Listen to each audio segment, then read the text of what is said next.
Selamun Aleyküm, hayırlı günler diliyoruz değerli izleyenler. Sağlıcakla programına hoş geldiniz. Sağlıcakla programında bu hafta psikolog Sadık Sun hocamızı ağırlıyoruz ve günümüz psikolojik sorunlarını, hastalıklarını inşallah konuşmaya çalışacağız. Birçok önemli başlık var bu konuyla ilgili. Sizleri de yayınımıza bekliyoruz değerli izleyenler. WhatsApp'tan bizlere ulaşabilirsiniz sorularınız için. Aynı zamanda canlı yayın telefon hattımızda sizler için sürekli açık olacak. Sorularınız için sizleri bekliyoruz diyelim ve sizler adına hocamızı da selamlayalım. Artık yakından tanıyoruz. Sağlık hocamıza hoş geldiniz. Ayaklarınıza hoş bulduk. Sağlık. Merhabalar. Çok teşekkür ederiz hocam. Yayına vereceğiniz katkı için şimdiden hem izleyenlerimiz hem ekibimiz adına çok sağ olun. Ben teşekkür ederim. Önemli konuları konuşacağız. Yaz aylarını da yaşıyoruz. Epey havalarda doğru. sıcak malumunuz hocam. Bu da depresyonu tetikliyor mu? Biraz böyle agresif oluyoruz, biraz sosyal anlamda da yansıyor aslında hayatımıza. Genel olarak bu başlıkları inşallah konuşalım. Depresyon, sosyal fobi, travma sonrası stres bozuklukları olabiliyor. Panik bozukluğunu inşallah konuşmaya gayret edelim. İzleyenlerimizin sorularını da ara ara sizlere yönlendireceğiz. Depresyonla başlayalım hocam. Biraz depresyondan bahsedin bize. Nasıl seyrediyor? Belirtileri nelerdir? Buyurun. Şimdi depresyon dediğimiz yani genelde bir üzgünlük hali değil. Depresyon daha uzun süren, kişinin böyle içinde bulunduğu ruh halinden kolay kolay çıkamadığı. Evet. Yani bu ruh hali nasıl bir ruh hali diye baktığımızda işte üzgünsünüzdür, mutsuzsunuzdur, yataktan çıkmak istemiyorsunuz böyle.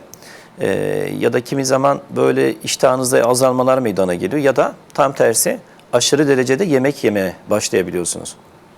Hatta oradaki hani tabir şudur. Aslında kişi midesini doyurmuyor. Hani ruhunu bir anlamda doyurmaya çalışıyor. Ama bir türlü doymak bilmeyen bir hani yeme başlıyor. Bu sefer kilo alma, işte obeziteye doğru hani ilerleme meydana gelebiliyor. Bunun haricinde işte çaresizlik, geleceğe dönük işte ümitsizlik hali, umutsuzluk hali, işte bir çökünlük hali. Ama işte, uzun sürmesi gerekiyor değil mi hocam? Tabii uzun sürmesi gerekiyor. Evet. Yani işte böyle birkaç gün, bir hafta falan oldu. Hani işte şey gerçekleşti, hani bu depresyonda mıdır? Hayır. Yani en az böyle nasıl söyleyeyim 2 hafta boyunca devam eden, yani süren bir şekilde devam eden hal devam ediyorsa kişinin depresyonda olma ihtimali yüksektir. Evet. İşte bununla beraber kişi kendini odaya kapatıyor, evden çıkmak istemiyor, kendini izole ediyor, çevresindeki arkadaşlardan, sosyal ortamdan geri çekiyor. Çevresindekiler ona ulaşmaya çalıştığında telefonu ya kapalıdır ya da ne bileyim açmıyor ya da bir bahaneyle geçiştirmeye çalışıyor. Kimseyle konuşmak istemiyor. En sevdiklerine bazen tahammülsüz davranışlar sergileyebiliyor, bağırabiliyor, çağırabiliyor. Şimdi böylesi durumlar 2 hafta boyunca en az devam ediyorsa kişinin depresyonda olma ihtimali yüksektir. O yüzden destek almasını önerebilirim. Evet. Nasıl bir destek, nasıl olacak o destek hocam? Yani çevresinden mi başlatacak yoksa uzmana mı direkt gitmesi gerekiyor? Yani, kendiyle ilgili nasıl değişiklikler yapabilir depresyondan? Şimdi şöyle, destek en başta aileden başlar. Yani aile böyle bir durum söz konusu olduğunda bazen şey gerçekleşir. Bunu farklı algılayabiliyorlar. İşte ne bileyim şımarıklığından dolayı ya da ne bileyim işte toplumdan dolayı bazen hatta tabiri caizse söylenebiliyor. Hayır, hani böyle bir durum evladınızda varsa ya da ne bileyim eşinizde varsa ya da yakınlarınızdan birinde varsa depresyonu düşündürtmeli. Depresyon ciddi anlamda aslında tehlikeli bir hastalık, onu söyleyeyim. Evet. Çünkü yaşanan intiharların, öz kıyımların, kişinin kendine zarar vermelerinin en başında gelen sebeplerden bir tanesidir. Yani belki de bu intiharların büyük bir çoğunluğundaki sebep dairesine baktığımızda dipteki hani sebep genelde depresyon olarak kendini gösterebiliyor. Ciddi almak gerekiyor. Evet. O yüzden ailenin en başta yani böyle nasihatvari, işte öğütvari durumlardan vazgeçmesi gerekiyor. Yani kalk toparlan, ya bu da geçer, yani işte yaparsın edersin, ya ayakta durman lazım, güçlü olman lazım. Şimdi bunlar çok böyle para etmiyor. Yani kişinin kendini anlaşılır hissetmesine maalesef yol açmıyor. Kişinin duygularının bir defa anlaşılır hale getirilmesi gerekiyor.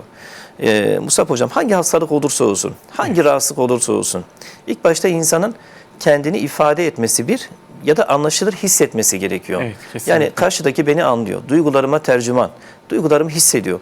Bu bile karşıdakiyle kurulan bağdan kaynaklı kişinin içinde bulunduğu bu depresyon halinin biraz daha tolere olmasını sağlayabiliyor. Tabii depresyonda şöyle bir durum vardır. Kişinin ilk başta anlaşılır hale getirilmesi, yaşadığı duyguların bir anlamda dökülmesiyle ilgili bir zemin hazırlanması.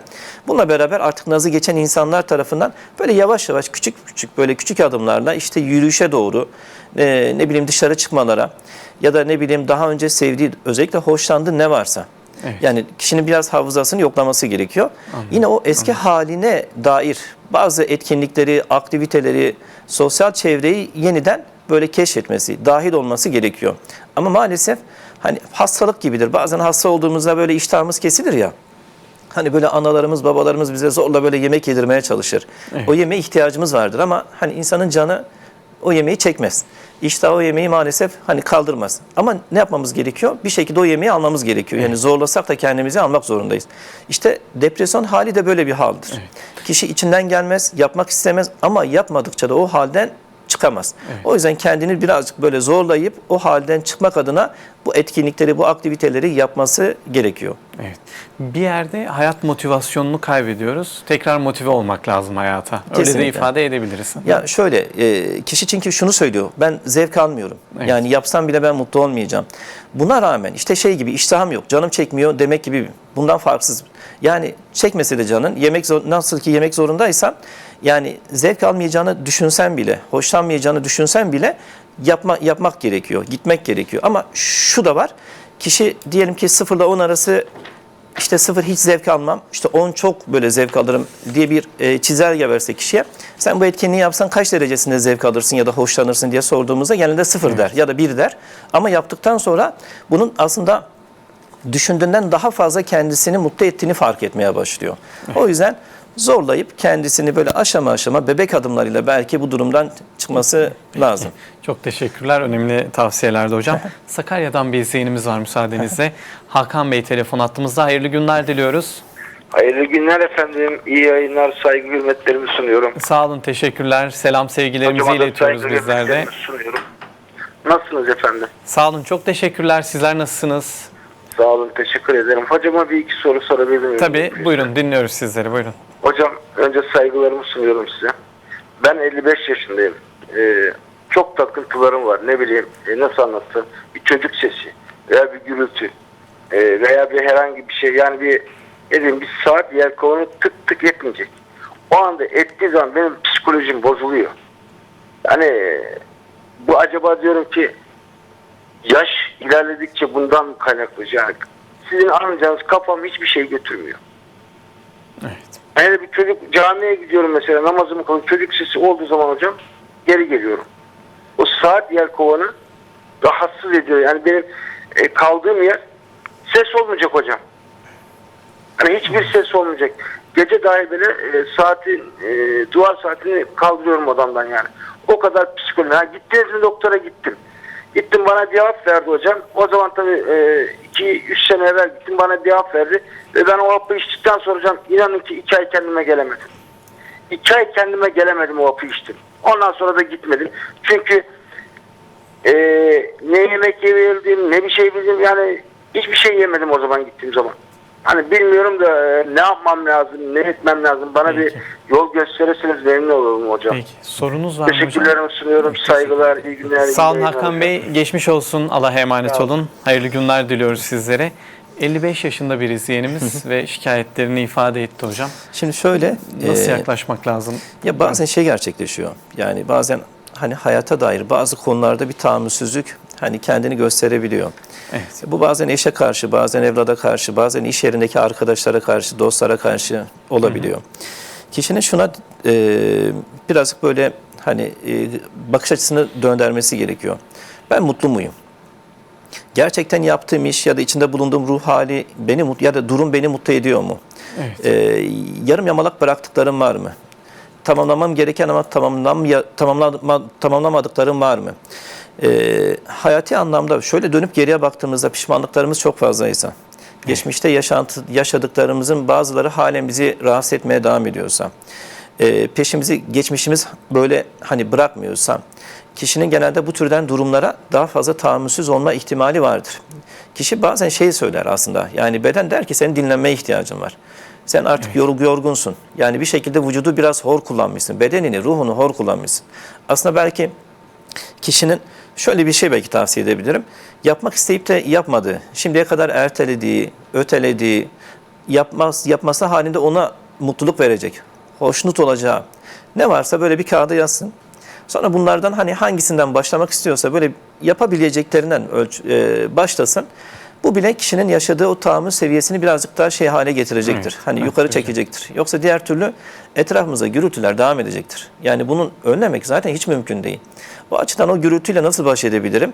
Kendimi birazcık daha psikolojik olarak sağlam hale getirsem, daha iyi hani bir duruma getirsem bunlarla baş etme ihtimalim çok daha kuvvetli olabiliyor. Yani biraz algı değişikliğine gitmesi gerekiyor. Yeni hobiler edinmesi gerekiyor sanırım. Hani yeni Arkamda. hobiler, geçmişle ilgili yapmadığı, bıraktığı ne bileyim eksiklikler, güdüklükler varsa tamamlaması gereken, böyle yarım kalmış hesapları varsa o hesapları tamamlaması gerekiyor. Tabii olumsuz anlamda değil.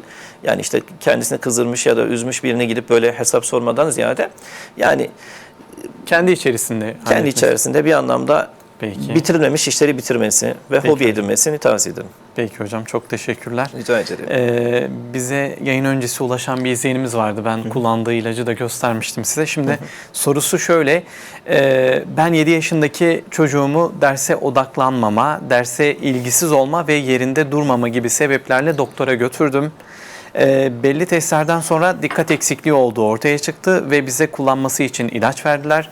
Sizce verilen ilacı kullanmalı mıyız? İlaçsız tedavisi var mı? Ya da hangi yöntemleri uygulamamız lazım diye? Şimdi çağımızda en sık görülen maalesef rahatsızlıklardan bir tanesi de artık dikkat eksikliği olarak kendini göstermeye başladı. Evet. Şimdi çağımızdaki çocukların büyük bir kısmı, özellikle pandemiden çıkmış çocukların büyük bir kısmı tablettir, telefondur, televizyondur. Bunlara çok sık hani girdiler. Şimdi çok fazla girdikleri için orada bir ekran var. Hareketsiz bir şekilde sadece oradaki ekrana hani odaklanmak zorundasınız. Oradaki komutları yerine getirmek zorundasınız. Bu da çocuklarımızın, işte evlatlarımızın özellikle dıştaki uyaranlardan yoksun kaldıkları sonucunu ortaya çıkardı. Yani dışarıdaki kuşlardan, ağaçlardan, ne bileyim yürüyüşlerden, aile gezmelerinden, pikniklerinden, akraba, sıla-i rahimlerden bir anlamda uzak kaldığı için kişilerde otomatikmen daha az uyaran ortaya çıktığı için, yani bir sürü uyaran var. Belki dışarı çıksa bir sürü şey yapacak. İşte eğlenecek, gezecek ama bunların tamamı devre dışı kaldı. Olduğu yerde hareketsiz bir şekilde bir ekrana baka kaldı. Bu da çocuklarda dikkat eksikliğini daha fazla ortaya çıkardı. Yani hani ne yapılabilir? Yaz ayıdır. Yaz ayında çocuğunuzun çocuklarını gönderebilecekleri bir anlamda bir etkinlik varsa göndersinler. Hani diyelim ki yüzme olabilir, basketbol olabilir, voleybol olabilir. Hem enerjisini atsın, hem de bir anlamda diyelim ki baskete gönderdi ya da işte yüzmeye gönderdi. Oradaki hareketler, yapması gerekenler, etraftaki bir anlamda uyaranlar onun dikkatini daha da güçlü hale getirebilir. Evet. Bunları da mutlaka tavsiye olarak hani yerine getirmelerini tavsiye ederim. Diğer taraftan elektronik cihazlardan ellerinden geldiğince uzak tutsunlar. Akşam sohbetlerini bir anlamda artırsınlar. Kitap okuma saatleri ya da ne bileyim işte aile içi yapılabilecek aktiviteler, etkinlikler, böyle oyunları bir anlamda sıklaştırsınlar. Bunlar da çocuktaki dikkat eksikliğini giderebilir. Ama hani ileri vadede bir dikkat eksikliği varsa ilacı kullanmasını tavsiye ederim. Çünkü kullanılacakları ilaçlar çok büyük hani zarar vermez çocuklara. Onu da ben buradan söyleyeyim. Bağımlılık yapıcı ilaçlar değildir. Dikkat eksikliğinde verilen ilaçlar.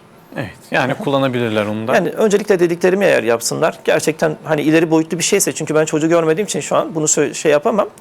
Ama bunlar da bir anlamda çocuktaki dikkat eksikliğini ortaya çıkarabiliyor. O yüzden söylediğim tavsiyelere, önerilere uysalar iyi olabilir. Peki hocam, çok teşekkürler. WhatsApp'tan bir sorumuz var yine. Çocuklarda 2 yaşından sonra birilerinin yanında kızmak veya bağırmak çocuğun psikolojisini nasıl etkiler?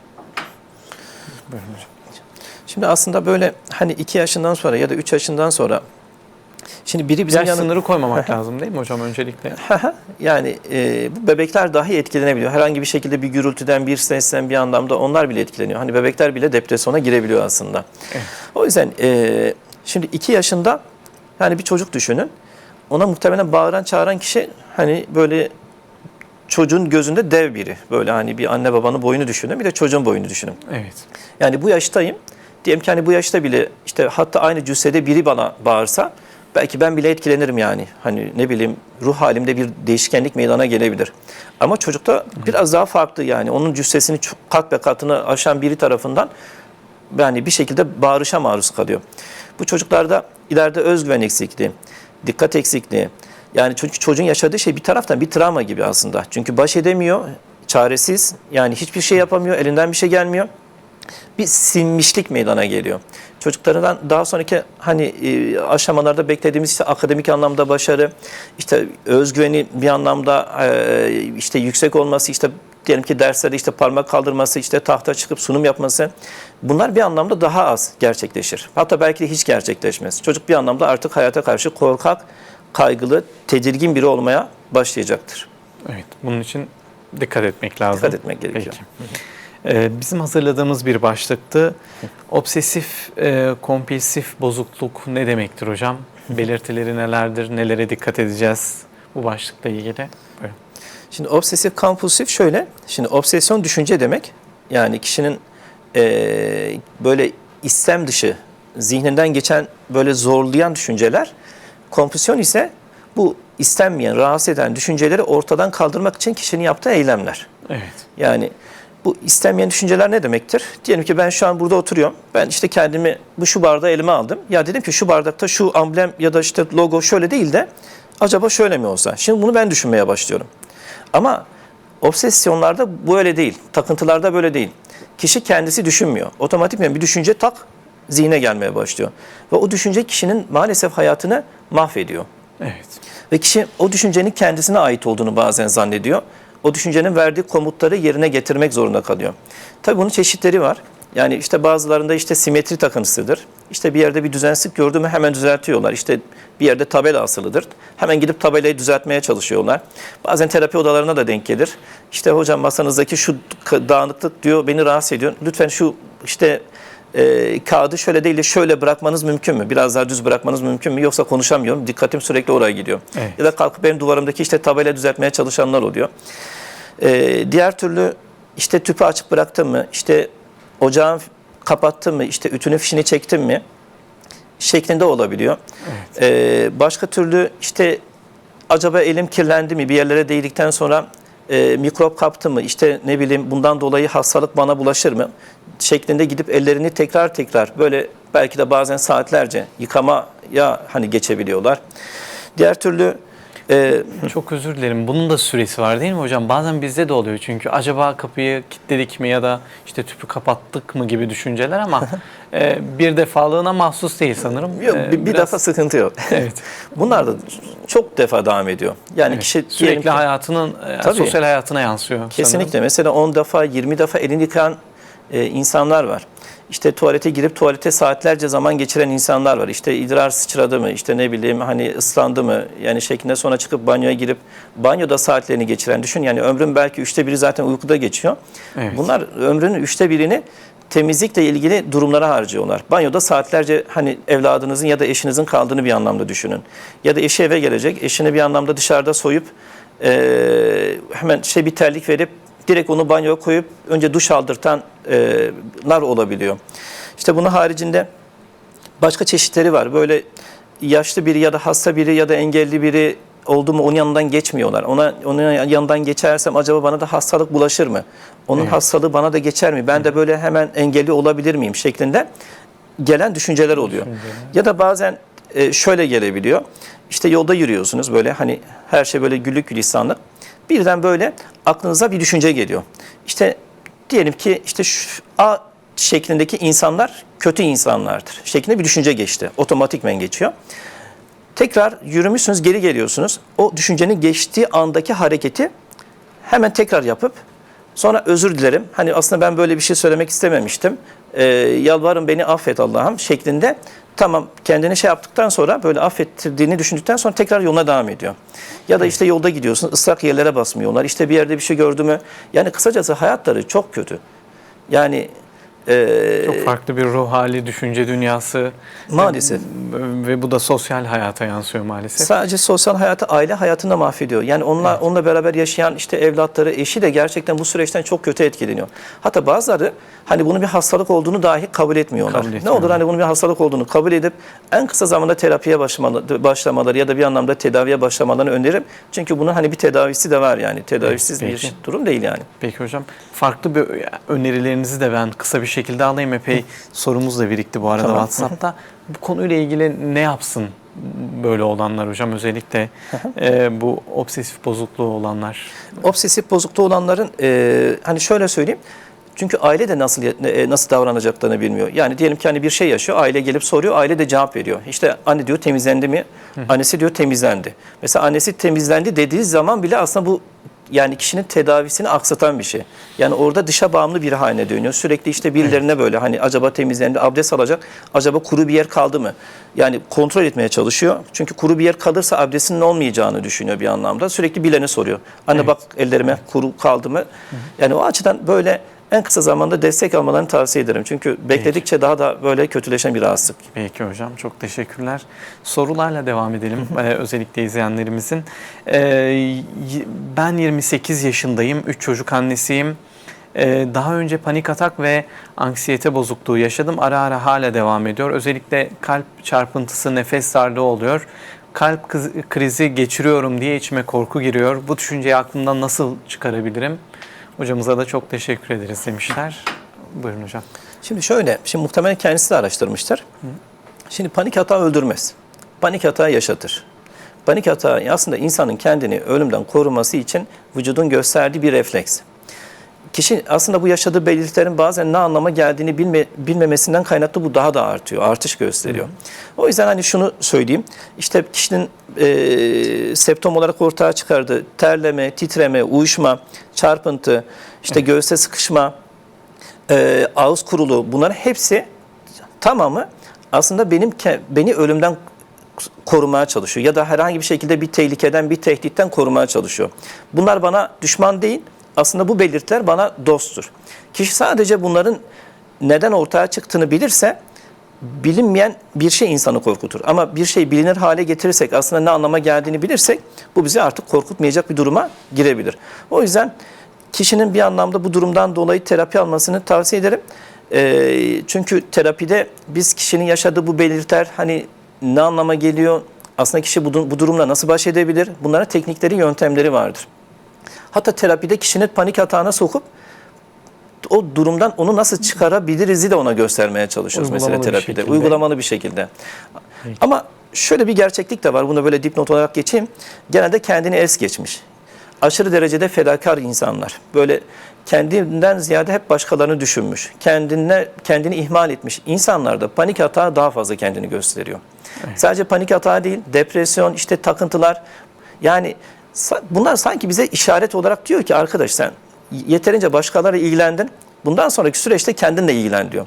Otomatikman zaten panik hata olan, OKB'si işte takıntısı olan insanlar artık kendisiyle ilgilenmek zorunda kalıyorlar. Evet. Peki. O açıdan vücudun artık ya da ruhun bir anlamda isyanı gibidir böyle. Artık yeter be adam ya da yeter be kadın diyor. Biraz da kendine dön. Evet. Nedir senden çektim der gibi. Peki hocam, çok teşekkürler. İzleyenimize de geçmiş olsun dileklerimizi iletiyoruz. Bir izleyenimiz indigo hakkında bilgi alabilir miyim demiş hocam. Indigo. Indigo hakkında bilgi. Tam indigo mu ismi? Aynen öyle yazılmış hocam. Ben de bu arada baktım ama herhangi bir şey bulamadım konuyla ilgili. İzleyenimize teşekkür ediyoruz. Indigo hakkında bilgim yok. Hani evet. Peki. Diğer soruyla devam edelim. Şöyle, Covid geçirdikten sonra bende dikkat bozukluğu oluştu. Öğrenciyim, ders anlamakta zorlanıyorum. Ne yapmalıyım demiş. Yani şimdi yapılan çalışmalar hani koronanın... Öğreticiyim, çok özür dilerim hocam. Öğreticiyim, ders anlatmakta zorlanıyorum. Aynen. Şimdi koronadan sonra hani birçok insanda aslında dikkatte bozulmalar, işte bir şeye odaklanmada sıkıntılar yaşama başladım mı çok sık duymaya başladık. Yani işte belki de az önce de ifade ettiğim gibi pandeminin getirdiği uyaran eksikliği, dışarıda daha az takılmalar, dışarıda arkadaşlarımızdan uzak kalışımız ya da kişinin geçmişte yaşadığı bir travmada kişi de buna benzer durumları ortaya çıkarabiliyor. Kişinin nacizane tavsiyem önce bir fiziksel muayene yapması. Hani herhangi bir böyle vücutta eksik bir bazen vitamin eksikliği olabilir, bazen kan değerleriyle ilgili bir durumdan kaynaklı olabiliyor. Önce bir iç hastalıkları uzmanı ya da bir dahiliye uzmanına gitmesi, orada bir tetkik yaptırması. Bunlarla ilgili herhangi bir şekilde bir sıkıntı yoksa eğer daha sonraki aşamada işte bir belki nöroloji doktoruna gitmesi, bazen daha sonraki aşamada yaşanabilecek daha böyle ciddi rahatsızlıkların en azından hani önüne geçmek adına varsa bir şey bir hani şey olması, tetkik yaptırması, bunların hiçbiri yoksa o zaman hani işin içine psikolojik destek girer. O yüzden önce fiziksel muayenesini yapacak kişi, fiziksel muayenede herhangi bir şekilde bir şey çıkmadı diyelim. Ondan sonraki aşamada artık psikolojik olarak destek almaya başlayabilir. Ama yine dediğim gibi hani çocukların gürültüsünden dolayı telefon bağlantısı kuran seyircimiz gibi kişinin kendine zaman ayırması.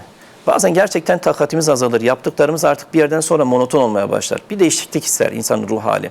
Artık yaptığımız iş bize böyle sıkıcı gelmeye başlar. Bıkkınlık vermeye başlar.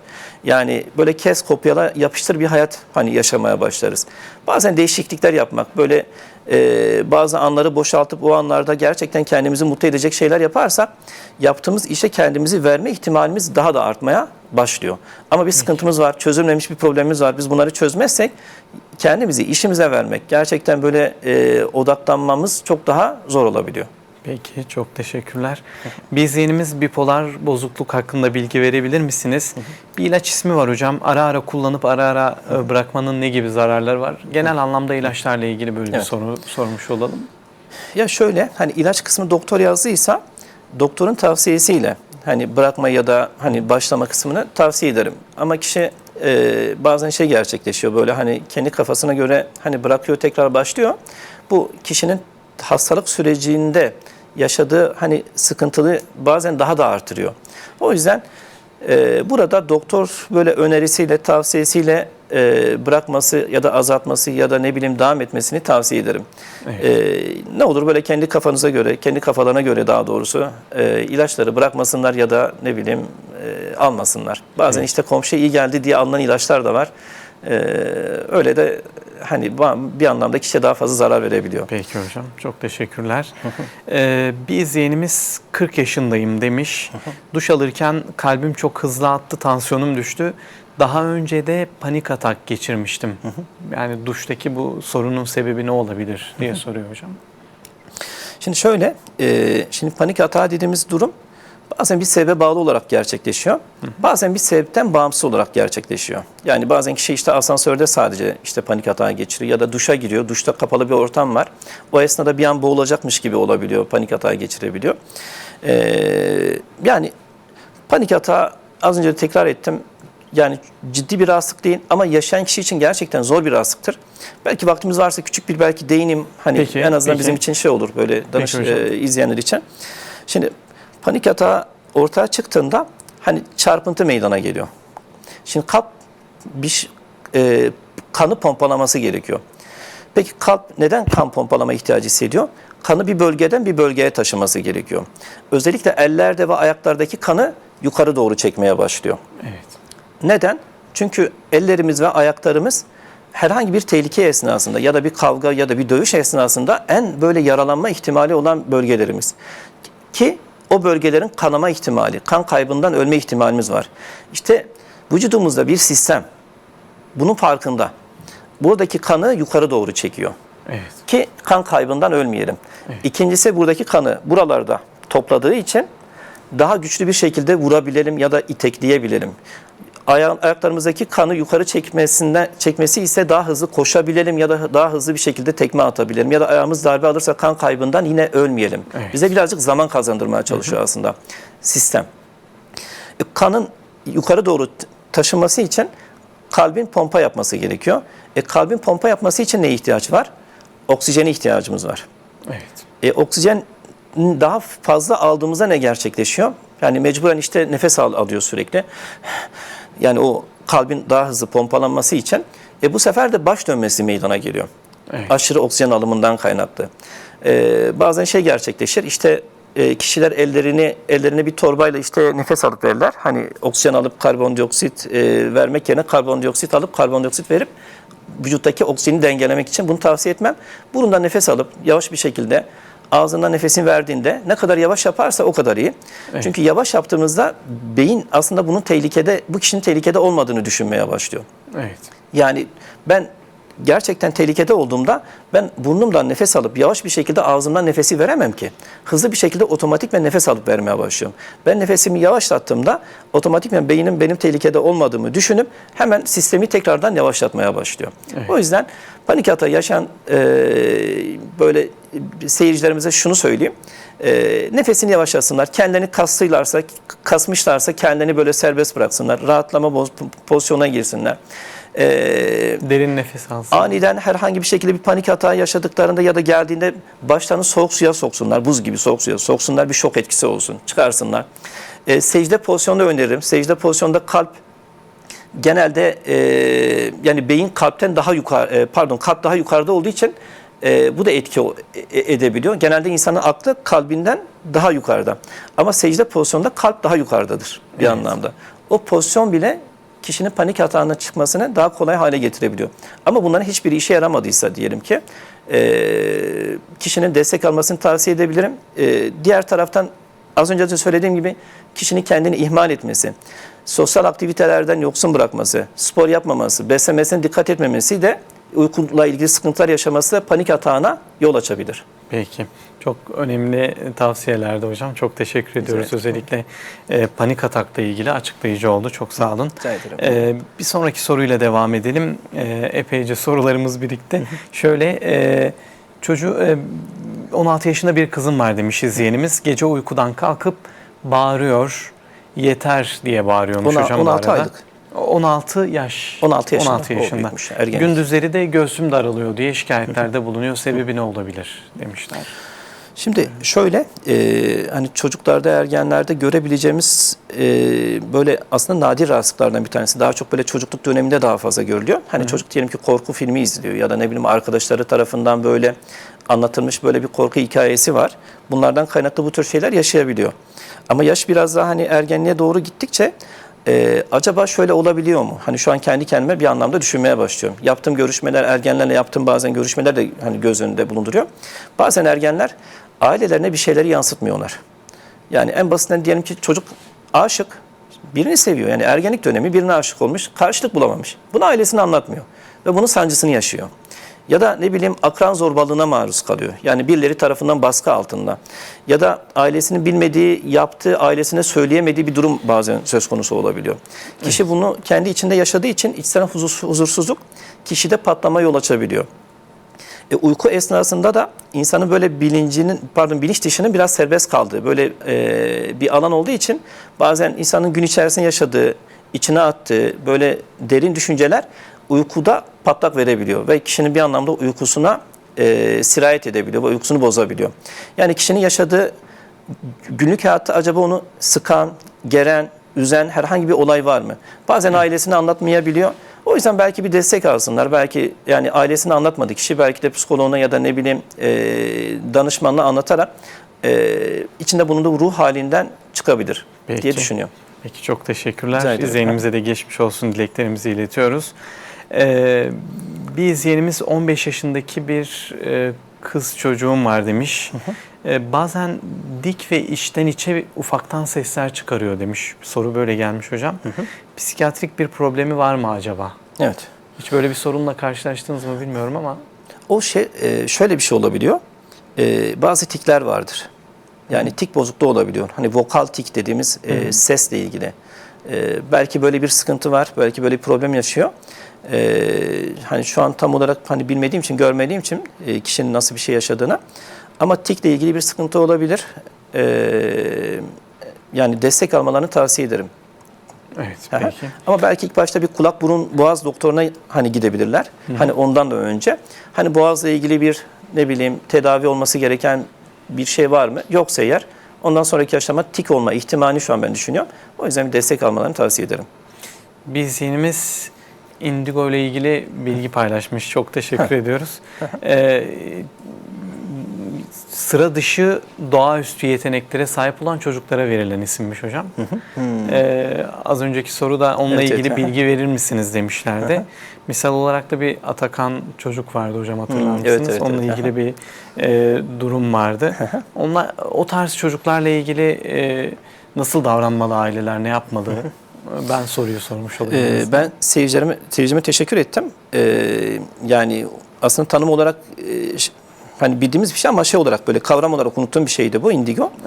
Evet. Indigo çocuklar olarak çok da sık meydana gelmişti. Haberlere Aynen. çıkmıştı aslında. Şu an unutkanıma denk geldi. Ya şöyle hani bizim toplumda üstün zekalı böyle yani doğaüstü demeyelim de hani üstün zekalı çocukların maalesef yanlış yetiştirilmesinden dolayı harcanıp gittiklerine çoğu zaman şahit oldum ben. Evet. Şimdi burada bazen ailenin tutumları da çok sıkıntıda. Yani işte çocuğu diyelim ki götürüyorlar, test yaptırtıyorlar. Çocuk diyelim ki testte iyi çıktı. İşte ne bileyim üstün zekalı çıktı. Sonraki aşamada şey gerçekleşiyor. Aile çoğu zaman bunu çocuğun yüzüne vuruyor. İşte kızım diyor, oğlum diyor. Seni götürdük, sen üstün zekalı çıktın, sen diğer çocuklardan farklısın. Zekan daha iyi, daha üstün. Şimdi düşünün ki sürekli birisi size bunu söylüyor. Şimdi bu insan üzerinde bir baskı oluşturuyor.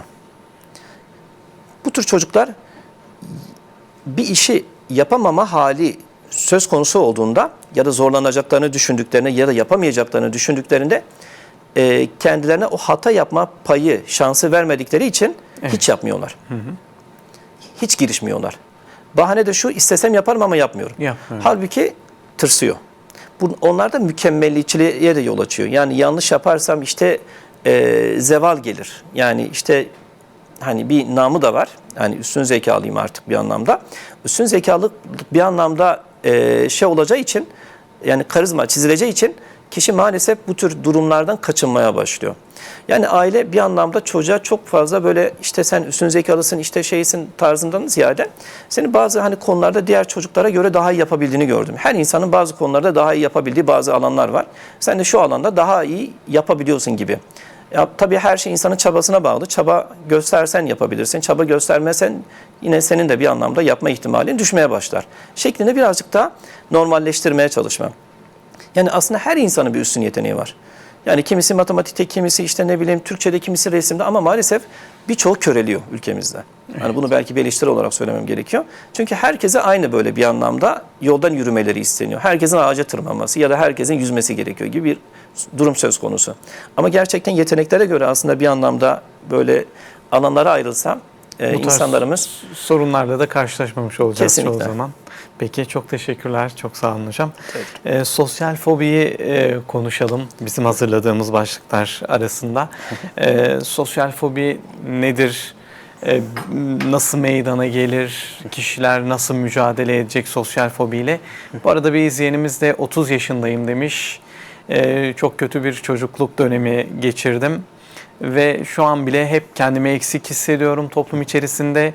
Hata yapma korkusuyla çoğu zaman topluma karışamıyorum, neler yapabilirim diye eklemiş hocam. Aynı konu olduğu için ben soruyu başta sakladım. İkisini birlikte böyle. Şimdi, sosyal fobi gerçekten benim görünce üzüldüğüm yani hani birçok rahatsızlıktan dolayı insanlar geliyor karşıma. Ama sosyal fobi ayrıca böyle benim ilgi duyduğum bir alan. Çünkü kendi geçmişimde de aslında böyle bir sosyal fobi olduğum bir dönem var. Evet. Yani sosyal fobisi olan insanlar işte araba bindiklerinde işte kaptan inecek var diyemiyorlar. Ne bileyim bir restoranda tek başınıza gidemiyorsunuz. Hadi gittiniz. Diyelim ki menü sipariş vereceksiniz. Garsonu çağıramıyorsunuz yanınıza. Dışarıdasınız. İşte bir adres sormanız gerekiyor. Adres soramıyorsunuz. Yani işte birine gidip işte bir merhaba demeniz gerekiyor. Diyemiyorsunuz, selam veremiyorsunuz. İşte belki işle ilgili bir sunum yapmanız gerekiyor, yapamıyorsunuz. Bir toplum içerisinde sizin aslında söyleyeceğiniz şeyler çok kıymetli ama söyleyemiyorsunuz. Yani evet, kendinizi ifade edemiyorsunuz, anlatamıyorsunuz bir anlamda. Yani bir tırsma durumu söz konusu. Etraftaki insanların bakışın sürekli onların üzerinde. Yani düşünün ki bir kütüphaneye gideceksiniz, sallıyorum. Ya da bir düğün salonuna gideceksiniz. İlk girdiğinizde işte insanlar size bakacak. Tırsıyor. Evet. Ondan dolayı gitmiyorum hocam. Böyle hani gitsem bile kimse beni görmemeli. Böyle yavaş bir şekilde hani kapı açığında bir ses gelir ya böyle bir anlamda. Evet. Kişi kendini gizliyor. Aslında o insanlarda çok büyük cevherler de var. aslında o durumu aşarlarsa çok güzel böyle noktalara gelebiliyorlar. O açıdan şimdi sosyal fobi nasıl oluşuyor? Maalesef işte ailenin bazen koruyucu, kollayıcı tutumu. Yani işte çok fazla deneyim yaşamasına müsaade etmemeleri. Çok fazla bazen aşağılamaları, eleştirmeleri ya da işte sen yapamazsın, sen edemezsin, senden işte şöyle adam olmaz, işte böyle olmaz. Zaten gibi başlayan cümleler kişide içselleşmeye başlıyor. Gerçekten ben yapamam, edemem ya da yanlış yapmaktan artık korkmaya başlıyorlar. Çünkü yanlış yapmışlardır. Sorduğu gibi. Çünkü yanlış yapmışlar, fırça yemişler. Ailesi tarafından eleştirilmişler ya da belki de şiddet görmüş. Bu açıdan eğer ki ben yanlış yaparsam, yanlış bir şey söylersem ya da hareketim herhangi bir şekilde diğerlerinin tepkisini çekerse yandım ben.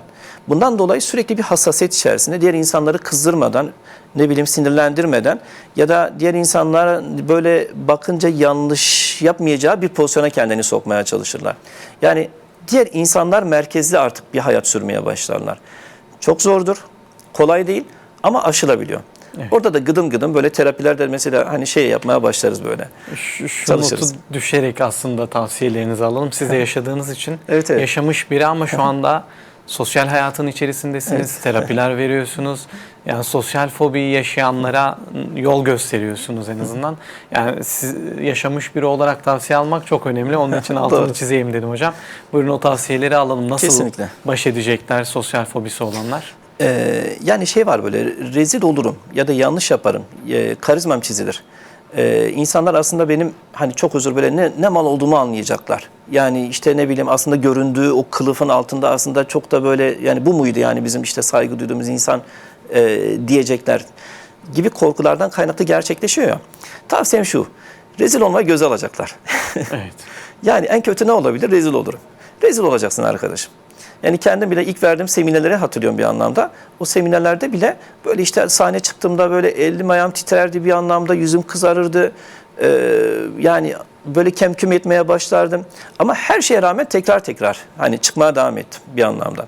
Ya da aynı şekilde işte televizyon programları şu an bu koltukta oturmak benim için böyle imkansız bir şeydi bir anlamda. Televizyona çıkmak aman Allah'ım dedirten bir şeydi. Ama yine böyle korkunun üzerine gitmek lazım.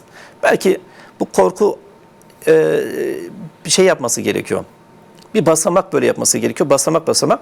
En az korktuğu durumdan en çok korktuğu duruma doğru bir madde halinde bir tablo hazırlasın.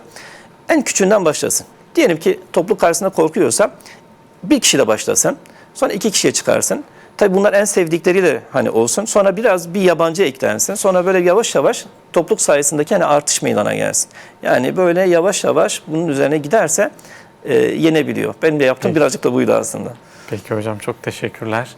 Bu arada Çağrı FM'le ortak yayınımız var. Oradan da bir soru gelmiş bize.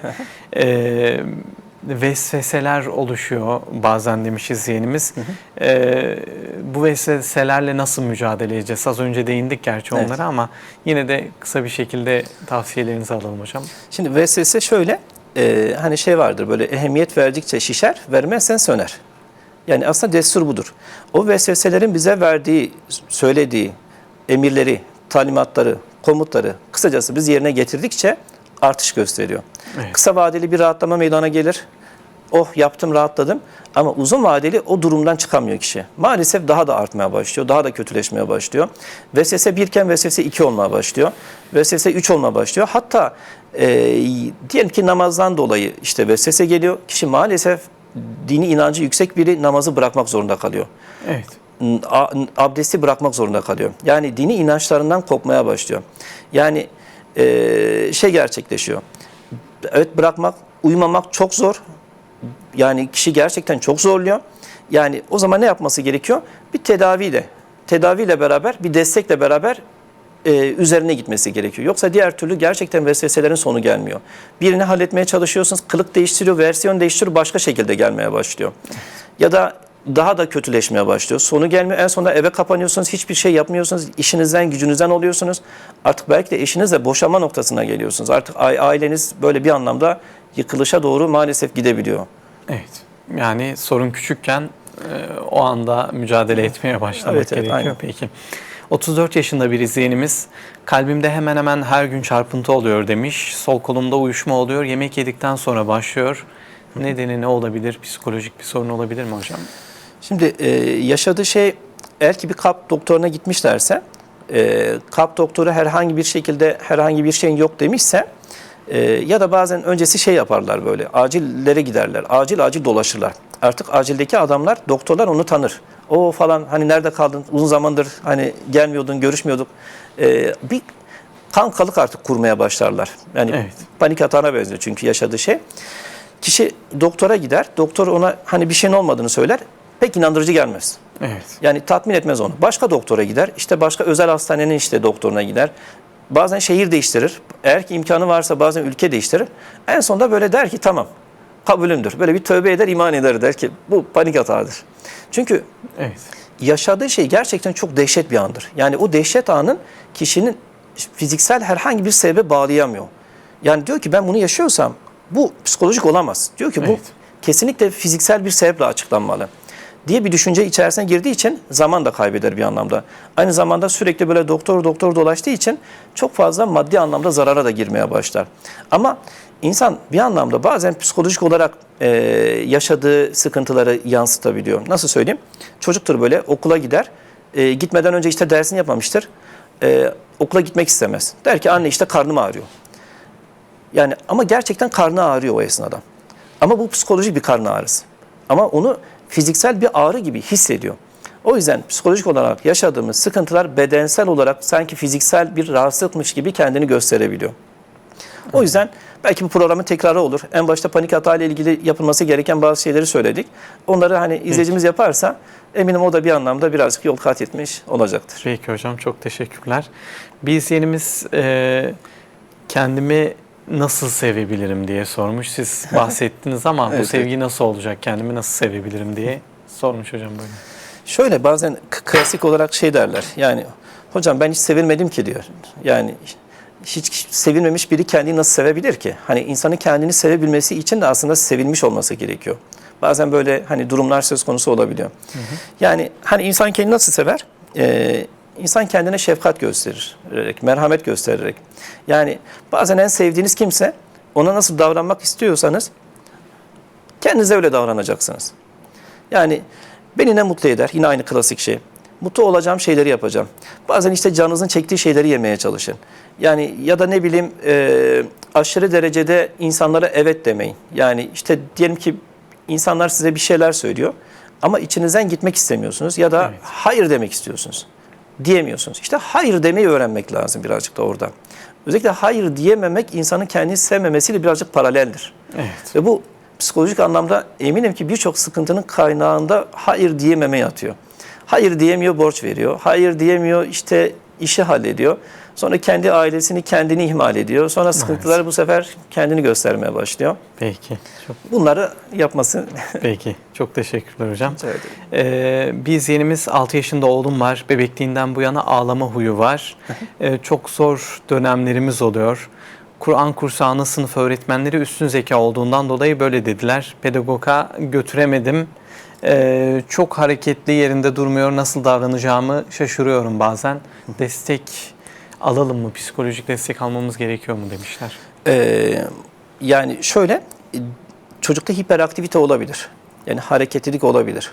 Eğer ki hiperaktivite varsa, yani programın başında bahsettiğim hiperaktivite bozukluğundaki çocuklara önerilerimi yani yerine getirmeye çalışsınlar. Bir yüzme kursu, bir işte spor aktivitesi olabilir. Çocuğun enerjisini atması gerekiyor. Ama bunların hiçbiri faydalı olmadıysa hiperaktivite bozukluğu olabilir. Bir psikiyatrist desteği almalarını tavsiye ederim. Hani ne olduğuna dair. Zaten hemen teşhis konmuyor. Öğretmenlerinden bilgi alınıyor, aileden bilgi alınıyor. Ondan sonra hani bir anlamda teşhis konuyor. Evet. Çünkü bu devam ederse çocuk maalesef bazı şeylere odaklanamayabiliyor hareketliliğinden dolayı. Daha sonraki yıllarda da çocuklarda madde bağımlı, işte alkol bağımlı, okuldan kaçmalar maalesef kendini gösterebiliyor. Yani çünkü yetişkinlik hayatında bu tür durumları yaşayan insanların geçmişinde işte hiperaktivite olduğuna dair bir çalışma da yapılmış.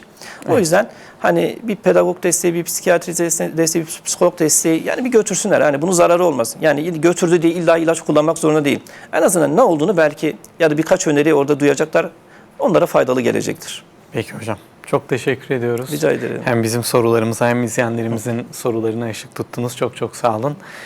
Katkılarınız için de ekibimiz adına, izleyenlerimiz adına tekrar teşekkür ediyoruz sizlere. Önemli konuları konuştuk. Çok sağ olun. Ben teşekkür ederim. Psikolog Sadık Sun değerli izleyenler bugün bizlerle birlikteydi. Tekrar teşekkür edelim kendisine. Günümüz psikolojik sorunlarını konuşmaya çalıştık. Sorularınızı yanıtladık. Haftaya inşallah yeni bir konu ve konuğumuzla tekrar huzurlarınızda olmak ümit ve duasıyla sizleri Allah'a emanet ediyoruz. Hoşça kalın, selametle kalın inşallah.